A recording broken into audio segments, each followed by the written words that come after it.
Hello friends, नमस्कार। स्वागत है आपका आपके अपने YouTube channel history with Rukku में। तो जैसे कि हमने एनसीईआरटी कक्षा 6 की इतिहास विषय की और अध्याय 1 का हमने क्या किया था, एक्सप्लेनेशन हमने उसकी की थी।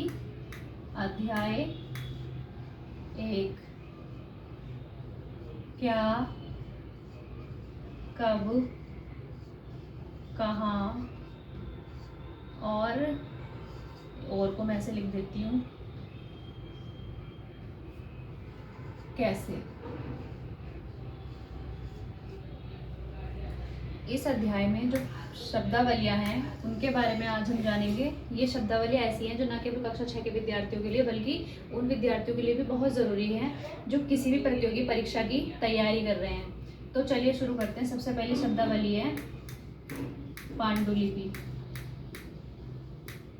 पढ़ाते हुए हमने इन चीज़ों को एक्सप्लेन किया था, लेकिन मुझे लगा कि बोर्ड पे मुझे समझाना चाहिए, इसलिए मैं आज ये आपको बता रही हूँ। तो पांडुलिपि, जिसको हम क्या कहते हैं, मेन्यू स्क्रिप्ट। इसका अर्थ जो होता है वो होता है हाथ से लिखा गया। तो इतना समझ लीजिए कि ऐसा ग्रंथ या पुस्तक जो हाथ से लिखा गया है। और कब लिखा गया है? प्राचीन काल में लिखा गया है, तो उसको हम क्या कहेंगे? पांडुलिपि कहेंगे या मैन्युस्क्रिप्ट कहेंगे। अच्छा, ये जो मैन्युस्क्रिप्ट है ये मेनली कहाँ पाई जाती थी? मंदिरों या विहारों में। ये आपके एनसीईआरटी में साफ साफ लिखा गया है। मंदिर क्या होते हैं आप जानते हैं, विहार को मैंने एक्सप्लेन कर दिया था। विहार क्या होते हैं, इनके बारे में हम इससे हम क्या जानकारी प्राप्त करते हैं? धार्मिक और शासकों के बारे में भी हमें क्या मिलती है? जानकारियाँ मिलती है। शासकों के जीवन के बारे में भी हमें इससे क्या मिलती है? जानकारी मिलती है। तो पांडुलिपि एक ऐसा ग्रंथ है जो हाथ से लिखा गया है। ये कहाँ प्राप्त होता है? जनरली मंदिरों या विहारों में प्राप्त होता है।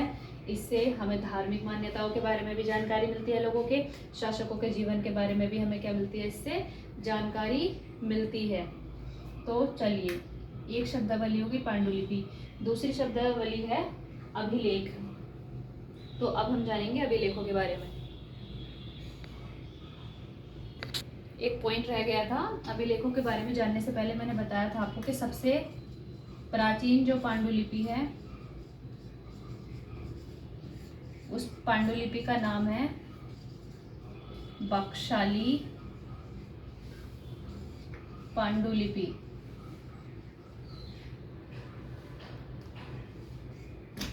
और ये किस चीज की जानकारी हमें प्रदान करती है?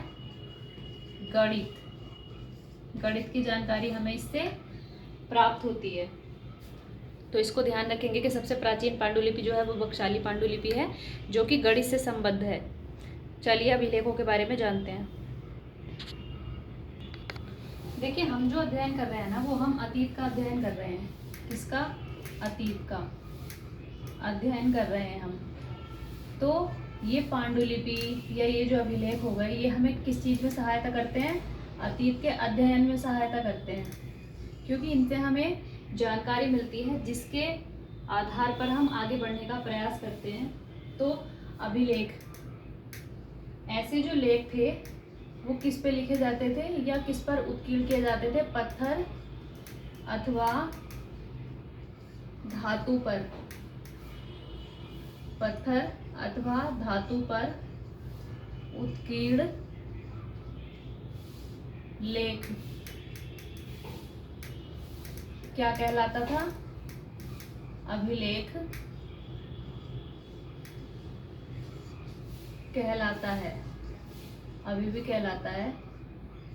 तो इसके लिए हम है का यूज करेंगे, ना कि था। अच्छा, ये जो अभिलेख थे, इनको कौन कौन जो है इसको बनवाता था या इसका निर्माण कराता था? शासक वर्ग। शासक वर्ग तो कराएंगे ही, दूसरा वर्ग था सामंत वर्ग, ये भी क्या करते थे, अभिलेख उत्कीर्ण कराते थे। तीसरा हम कह सकते हैं कि जो व्यापारी होते थे ना, व्यापारी, वो भी अभिलेख उत्कीर्ण कराते थे। नेक्स्ट हम बताएंगे कि जो धार्मिक संघ होते थे ना, वो भी अभिलेख खुदवाते थे। अच्छा, इनके ये क्यों क्यों जो है कराते थे? शासक वर्ग तो अपनी विजयों का लेखा जोखा रखवाने हेतु, या प्रशासनिक घोषणा हुई कोई तो उसके लिए, या प्रशासनिक कार्यों हेतु क्या कराते थे, अभिलेख उत्कीर्ण कराते थे। जो सामंत वर्ग था, तो सामंत वर्ग किस चीज के लिए, जैसे स्थानीय स्तर पर उन्होंने क्या किया, किसी मंदिर का निर्माण किया, मंदिर निर्माण कर दिया, या कोई भूमि दान उन्होंने दिया, भूदान, तो ये इसका उल्लेख कराते थे। अब हम चलेंगे व्यापारी वर्ग। जैसे जो व्यापारी होते थे, व्यापारी वर्ग, या इनको हम गिल्ड भी कह सकते हैं, तो ये इसलिए अभिलेखों का निर्माण कराते थे। जैसे इन्होंने क्या कराया, किसी तालाब का निर्माण करा दिया, या सेम इनके लिए भी कह सकते हैं कि मंदिर निर्माण करा दिया। इसके अलावा धर्मशाला निर्माण, या कोई इन्होंने क्या कर दिया, दान कर दिया, तो ये भी इसका क्या करते थे, इसकी घोषणा करते थे। और जो धार्मिक संघ है, तो धार्मिक संघ को मिलने वाले जितने भी दान होते थे, या इनका जितना भी हिसाब किताब होता था, तो इनको रखना पड़ता था। तो उसके लिए ये क्या करते होंगे, अभिलेख का भी सहारा लेते होंगे। तो ये आपको हमने बताया कि अभिलेख किसे कहते हैं, कौन कौन से वर्ग ऐसे थे जो अभिलेखों का क्या कराते थे, निर्माण कराते थे, और ये क्यों कराते थे ये भी हमने बता दिया। तो आपको पता चल गया है कि पांडुलिपि और अभिलेख जो हैं, ये दो अलग अलग साधन तो हैं, लेकिन ये क्या करते हैं, एक ही कार्य करते हैं, और इनका कार्य है इतिहास का अध्ययन करना, इतिहास का अध्ययन करना। तो आई होप कि आपको ये दो शब्दावलियां समझ में आई होंगी। अभी आगे भी कुछ शब्दावलियां हैं जिनके बारे में मैं बताऊंगी, लेकिन नेक्स्ट वीडियो में। तो आप बने रहिएगा आपके अपने चैनल हिस्ट्री विद रुकू में। आपका कोई भी सजेशन हो, आपकी कोई भी क्वेरी हो, आप मुझे कमेंट बॉक्स में बता सकते हैं। प्लीज़ मेरे चैनल को सब्सक्राइब कीजिएगा, लाइक कीजिएगा, और वीडियो को ज़्यादा से ज़्यादा शेयर कीजिएगा। आपका दिन शुभ हो। धन्यवाद।